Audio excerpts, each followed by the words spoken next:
ডাকসু নির্বাচনের মাধ্যমে জুলাইয়ের প্রজন্ম বিজয়ী হয়েছে। আমরা আমাদের এই ক্যাম্পাসকে সবার জন্য একটা নিরাপদ ক্যাম্পাস হিসাবে বিনির্মাণ করার আমরা প্রতিজ্ঞা করছি। বিসমিল্লাহির রহমানির রহিম। সম্মানিত সাংবাদিকবৃন্দ, আপনাদের সবাইকে আন্তরিক মোবারকবাদ জ্ঞাপন করছি।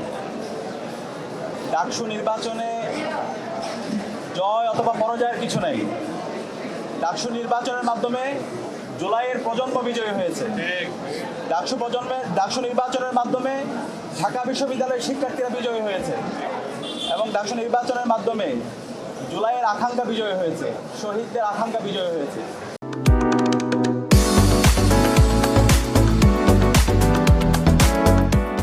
সেখানে আমরা শুরুতেই শ্রদ্ধার সাথে স্মরণ করছি জুলাই বিপ্লবের সকল শহীদদের, যাদের মাধ্যমে আজকে আমরা ফ্যাসিবাদমুক্ত বাংলাদেশ পেয়েছি এবং আজকে আমরা প্রতিটি ক্যাম্পাসে ক্যাম্পাসে গণতান্ত্রিক পরিবেশ পেয়েছি। একই সাথে আমরা স্মরণ করছি বাংলাদেশের আজাদী আন্দোলনের সকল শহীদদের, বিশেষ করে মহান মুক্তিযুদ্ধের সকল শহীদদের, 90-এর স্বৈরাচার বিরোধী আন্দোলনের সকল শহীদদের, আধিপত্যবাদের বিরুদ্ধে, আগ্রাসনের বিরুদ্ধে লড়াই আমাদের অগ্রনেতা শহীদ আবরার ফাহাদ সহ ক্যাম্পাসের ছাত্রলীগের নির্যাতন নিষ্পেষণে যতজন শহীদ হয়েছে সকল শহীদদের আল্লাহ পাক সুবহানাহু ওয়া তাআলা সকল শহীদদের জান্নাতুল ফেরদৌসের মেহমান হিসেবে কবুল করুক, আল্লাহুম্মা আমিন। প্রিয় উপস্থিতি, ডাকসু নির্বাচনের মাধ্যমে ঢাকা বিশ্ববিদ্যালয়ের শিক্ষার্থীরা আমাদের উপর নেতৃত্বের আমানত রেখেছে। আমরা দৃঢ়কণ্ঠে বলতে চাই, ডাকসু নির্বাচনে ঢাকা বিশ্ববিদ্যালয়ের শিক্ষার্থীরা সাদিক কায়েম, এস এম ফরহাদ, মহিউদ্দিন খান সহ ঐক্যবদ্ধ শিক্ষার্থী জোটের আমাদের প্যানেলের উপর যে আমানত রেখেছে, আমরা সেই আমানতের যথাযথ হক আদায় করবো ইনশাআল্লাহ।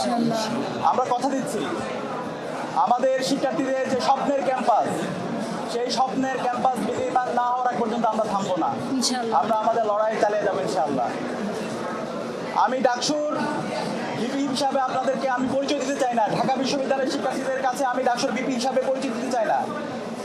আমি একজন, আমার বোনের একজন ভাই হিসাবে আমাকে পরিচয় দিতে চাই। আমার একজন ছোট ভাইয়ের বড় ভাই হিসাবে আমি পরিচয় দিতে চাই। আমার একজন বড় ভাইয়ের স্নেহের ছোট ভাই হিসাবে পরিচয় দিতে চাই।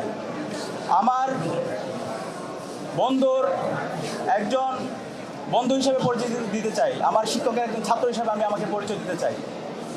আমি কথা দিচ্ছি, সাদিক কায়েমকে আপনারা যেভাবে দেখেছেন, ডাকসুর ভিপি হওয়ার পরে তার কোনো পরিবর্তন হবে না ইনশাআল্লাহ। শিক্ষার্থীদের যে কোনো সমস্যা, ব্যক্তিগত সমস্যা, পারিবারিক সমস্যা, ক্যাম্পাসের বাইরে যে কোনো সমস্যায় তার পরিবার যেভাবে পাশে থাকে, আমরা ইনশাআল্লাহ কথা দিচ্ছি ঢাকা বিশ্ববিদ্যালয়ের প্রতিটি শিক্ষার্থীর পাশে আমরা আমাদের সবটুকু দিয়ে পাশে থাকবো ইনশাআল্লাহ।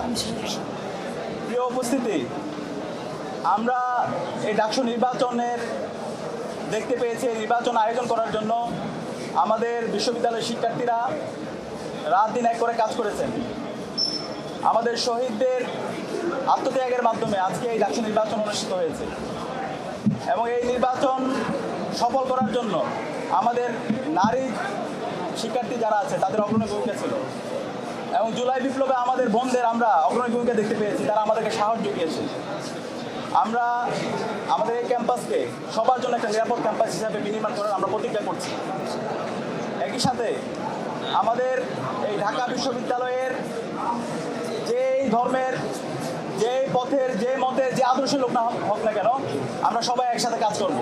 আমরা এই ঢাকা বিশ্ববিদ্যালয়কে একটা মাল্টিকালচারাল ইনস্টিটিউট হিসাবে আমরা বিনির্মাণ করব এবং আমাদের প্রতিজ্ঞা, আমাদের এই ঢাকা বিশ্ববিদ্যালয়কে আমরা একটি পূর্ণাঙ্গ একাডেমিক ইনস্টিটিউট হিসাবে আমরা পরিণত করব। একজন বিশ্ববিদ্যালয় শিক্ষার্থী প্রথম বর্ষ থেকে তার চমৎকার একাডেমিক এনভায়রনমেন্ট এখানে পাবে, গবেষণার পরিবেশ থাকবে, তার আবাসন নিয়ে ভাবতে হবে না, তার খাদ্যের নিরাপত্তা থাকবে, স্বাস্থ্যের নিরাপত্তা থাকবে এবং আমাদের নারীদের জন্য একটা নিরাপদ ক্যাম্পাস হিসেবে আমরা গড়ে তুলব। আমরা সবার কাছে দোয়া চাচ্ছি, সারা দেশের মানুষ আমাদের জন্য দোয়া করেছেন, আমাদেরকে পরামর্শ দিয়েছেন, বিশ্ববিদ্যালয়ের শিক্ষার্থীরা আমাদেরকে পরামর্শ দিয়েছেন। আমরা কথা দিচ্ছি, শিক্ষার্থীদের যে আকাঙ্ক্ষা তাদের সেটাই আমাদের আকাঙ্ক্ষা, শিক্ষার্থীদের ভয়েসে আমাদের ভয়েস, শিক্ষার্থীদের প্রত্যাশা আমাদের প্রত্যাশা। আমরা আমাদের এই ক্যাম্পাসকে স্বপ্নের ক্যাম্পাস বিনির্মাণ না হওয়ার আগ পর্যন্ত আমরা আমাদের লড়াই চালিয়ে যাবো ইনশাআল্লাহ। একই সাথে এই ডাকসু নির্বাচনে আমাদের অনেক সহযোদ্ধারা ছিল, আমরা তাদেরকে সহযোদ্ধা হিসেবে বলতে চাই, কারণ জুলাই আন্দোলনে এখানে যারা প্রার্থী ছিল আমরা সবাই সহযোদ্ধা ছিলাম। আমাদের সহযোদ্ধারা তাদের যে ইস্তেহারগুলো ছিল, আমরা সবাই একসাথে কাজ করতে চাই। এখানে আমাদের সাথে যারা একসাথে নির্বাচন করেছি, তারা প্রত্যেকে একজন আমাদের উপদেষ্টা।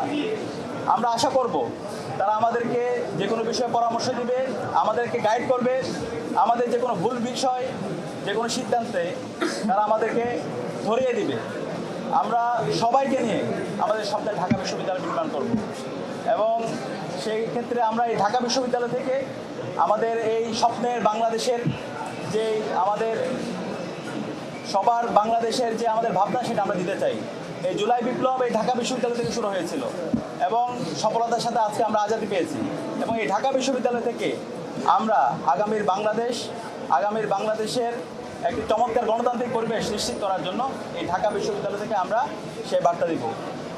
আমরা একই সাথে শ্রদ্ধার সাথে স্মরণ করছি আমাদের ডাকসু নির্বাচনে গতকাল একজন সাংবাদিক ইন্তেকাল করেছেন এবং অসংখ্য সাংবাদিকরা নির্বাচনের শুরু থেকে শেষ পর্যন্ত তারা যেভাবে রাত দিন এক করে আমাদেরকে সাপোর্ট দিয়েছেন, আমরা সবার প্রতি কৃতজ্ঞতা জ্ঞাপন করছি।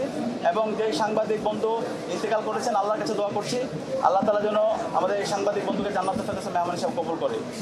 এবং সবার কাছে দোয়া চেয়ে আমাদের আজকের কথা এখানে শেষ করছি। আসসালামু আলাইকুম রহমতুল্লাহ।